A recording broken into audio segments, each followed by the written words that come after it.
आप देख रहे हैं जन्ना जन्ना। आज बातचीत करें लालू प्रसाद यादव जिस तरीके से जेल गए हैं उसके बहाने उनकी राजनीति की चर्चा कर रहे हैं कि आखिर लालू यादव एक जमाने में एक बड़े फिनोमेना के तौर पर उभरे थे। 15 साल तक उन्हें बिहार की राजनीति बिना लालू यादव के कभी सोची भी नहीं जा सकती थी। और बाद में जब यूपीए के मंत्री बने तो यह भी कहा गया कि रेलवे मंत्रालय का उन्होंने पूरी तरीके से काया पलट कर दिया। हार्वर्ड तक से लोग हार्वर्ड तक वो ज्ञान देने के लिए गए।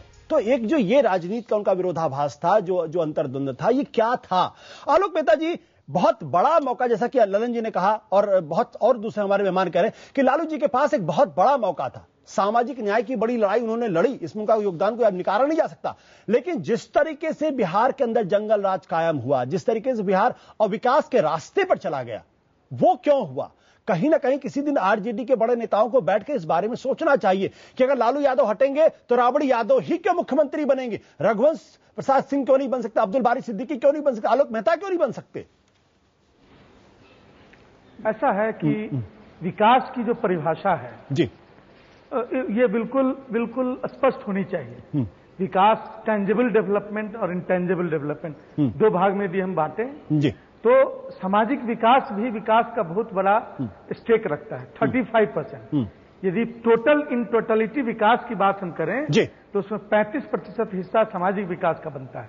किसी देश में कंक्रीट के जंगल हो जाए, बड़ी बड़ी इंडस्ट्रीज हो जाए, लेकिन सामाजिक विषमता यदि रह जाए तो आप मान के चलिए कि ये अंतर्राष्ट्रीय पैमाना है, मैं बता रहा हूं। नहीं, आपकी बात सही। 35% विकास उस देश का नहीं हुआ। बट सामाजिक विषमता कम करने का मतलब ये नहीं कि सड़कें गायब हो जाए, वहां पे इंडस्ट्री गायब हो जाए, बिजली गायब हो जाए, पानी गायब हो जाए और जंगल राज कहा जाने लगे। नहीं, ये बताए कि कोई ये बताए, ये भ्रम वाली स्थिति पैदा करने की कोशिश हो रही है।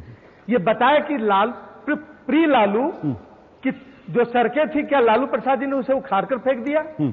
कि लालू जी के बनने के बाद बिहार के अंदर विभिन्न तरह की योजनाओं के अंदर, चाहे वो फूड फॉर वर्क योजना हो या विभिन्न तरह की योजनाओं के तहत जहां जांग भर और ठेहुने भर पाका और कादों में लोग चलते थे, वहां पर खरंजा पर कम से कम चलना शुरू किए। लालू प्रसाद ने जिस टेंजिबल डेवलपमेंट की बात आप करें, दिखने वाला विकास, उसका फाउंडेशन बिहार के अंदर डाला। और वो यूपीए 1 के 5 साल शायद बिहार के लोग भुला न सकें, जिसमें मैंने 36,000 किलोमीटर ग्रामीण सड़कें और 1,000 से ज्यादा किलोमीटर एनएच को बिहार में लाने का काम किया, जो अभी तक बन रही है।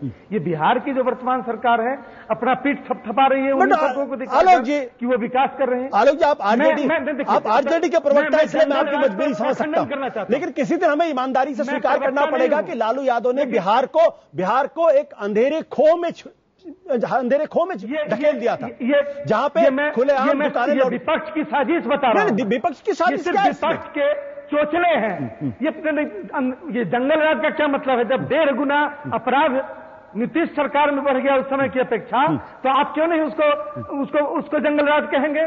उसको महाजंगल राज कहना चाहिए यदि लालू प्रसाद जी का पीरियड जंगल राज का था तो इस बात को सिर्फ प्रचारित करके विपक्ष अपनी बातों को बहुत ही पैकेजिंग करके जनता के सामने परोसने का काम करता है। सब इन लोगों के सिद्धांत क्या है? इन लोगों के सिद्धांत है सांप्रदायिकता, इन लोगों के सिद्धांत है अभी रिजर्वेशन का मामला है, इतना सामाजिक न्याय की बात होती है, रिजर्वेशन खत्म कर दिया। प्रीलिम्स में कोई भी सरकार इसके लिए अपील करने के लिए तैयार नहीं है। चलिए आलोक जी, आपने अपनी बात रखी, विकास का हिस्सा नहीं है। आपने अपनी बात रखी। राजीव प्रताप रूडी जी, क्या आप आलोक मेहता जी की राय से सहमत है? क्या सहमत है कि जो सामाजिक विषमता थी और जिस तरीके से 15 सालों तक बिहार के अंदर किसी तरीके के सांप्रदायिक तनाव की बात भी कभी नहीं नजर आई, एक पूरी तरीके से सांप्रदायिक सौहार्द था, तो क्या ये भी तो विकास का हिस्सा है?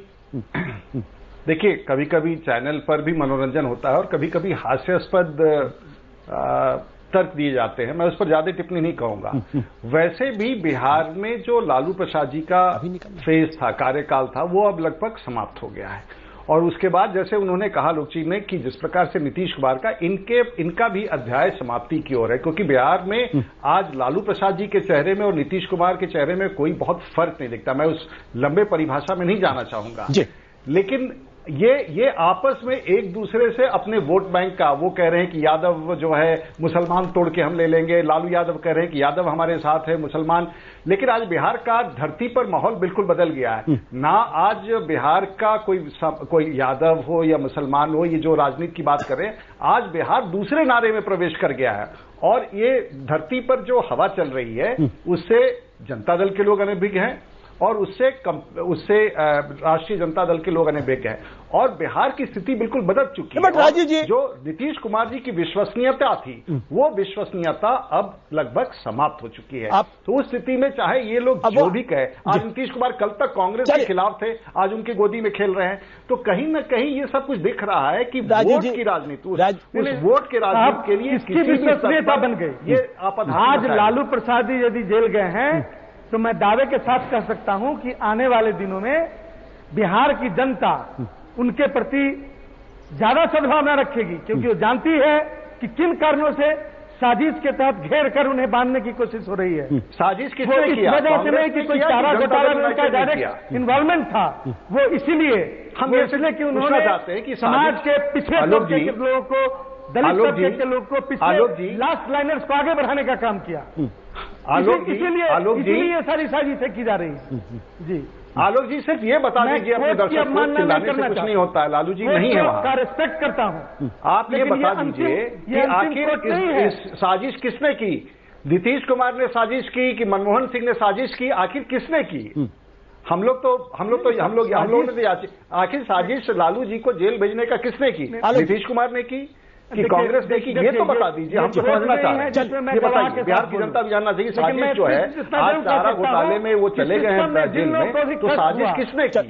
नीतीश कुमार ने की या किसने की? लोगों को अगर आपको बदलाव शिकस्त हुआ, ये सारे लोग एकजुट होकर लालू प्रसाद को घेरने का प्रयास कर रहे हैं। चलिए, आपको लग रहा है सब लोग एकजुट होकर लालू प्रसाद को घेरने की कोशिश करें। बट राहुल जी, अगर इसको गंभीर नोट पर अगर इस पूरी बातचीत को करें, क्या लालू यादव जी का एक्सटेंशन है नीतीश कुमार, कि जो पिछड़ों की राजनीति कर रहे थे, जो सेकुलरिज्म की राजनीति कर रहे थे, जिसमें नकारात्मकता ज्यादा थी, उसका पॉजिटिव स्वरूप या उसका सकारात्मक पहलू आप नीतीश में देखते हैं, या अंततः राजनीति उधर उसी दिशा में जाएगी? आप कैसे लालू और नीतीश के बीच के रिश्ते को डिफाइन करेंगे, एक्सटेंशन के तौर पे या किसी और के तौर पे?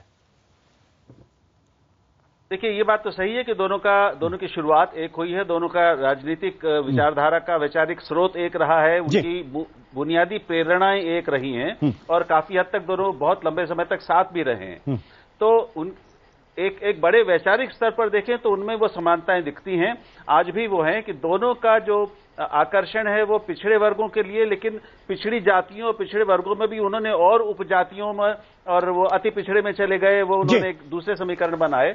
तो अपना एक नया आधार बनाने की नीतीश ने कोशिश की। शुरू में सुशासन के नाम पर वो जो कहते थे और जो उन्होंने पहले अपने कार्यकाल में करके दिया, उसका फायदा हुआ, उसकी एक छाप पड़ी देश में भी और विदेश में भी, उनको उसका लाभ हुआ। लेकिन अभी लगता है कि वो लालू की तरह ही एक अहंकार और अपने आप में अपनी आत्ममुग्धता की छवि से घिरकर फिर कुछ उस तरह की गलतियां कर रहे हैं कि उनके व्यवहार से और उनके कामकाज से, उनके सरकार के कामकाज से असंतोष फिर बहुत तीखे रूप से प्रकट होने लगा है। जी, और मैं समझता हूं कि लोग उन्होंने मतलब जिस तरह से 17 साल साथ रहकर फिर जिस बहाने पर और जिस तरह से उन्होंने बीजेपी का साथ छोड़ा है, उसने एक उनके अपने समर्थकों में भी ये गलत संदेश दिया है, उसकी एक तकलीफ छोड़ी है उन्होंने। बट राहुल जी, एक आखिरी सवाल आपसे और इसके साथ मैं अपनी बातचीत को खत्म करूंगा। सवाल इस बात को लेकर यह कि जो क्या लालू यादव के जंगल जाने के बाद से आरजेडी के वजूद पर एक गंभीर सवाल लगेगा, बट क्या उनका वजूद खत्म हो जाएगा, उस पार्टी का वजूद खत्म हो जाएगा? क्या नीतीश कुमार उस वजूद को हथियाने की कोशिश कर रहे हैं और क्या उसका हस्र क्या होगा? देखिए, मैंने पहले कहा, मुझे निश्चित लगता है कि अब आरजेडी का बिखराव होगा। अभी उनके बेटों में और उनकी पत्नी में वो नेतृत्व क्षमता नहीं है कि वो अब लालू की जगह भर पाएं। तो एक नेतृत्व का शून्य पैदा हो गया है, वो भरना बहुत कठिन होगा। जो बाकी जो तीन सांसद हैं, 4 सांसद हैं पार्टी के, आप ये देखेंगे कि वो तीनों राजपूत हैं जी। तो बेहतर ये होगा कि ये पार्टी अभी फिलहाल एक सामूहिक नेतृत्व के मॉडल को अपनाकर अपने को संभालने की कोशिश करे। जी। लेकिन अंततः उसकी भी एक सीमा है, क्योंकि हम जानते हैं कि राजनीतिक एक घराना जब बन जाता है तो वो एक आर्थिक घराना भी धीरे धीरे बन जाता है। इसलिए हर राजनीतिक घराने का जो मुखिया होता है वो मजबूर हो जाता है कि अपनी आर्थिक विरासत और जागीर किसको, अपने परिवार के अलावा किसको सौंप नहीं सकता। तो परिवारवाद की एक कारण उसका यह भी होता है। मुझे लगता है कि मुसलमान अब जो छिटकेंगे वो उन पर नीतीश की निगाह होगी, निगाह है जो हम पहले ही जानते हैं उनके।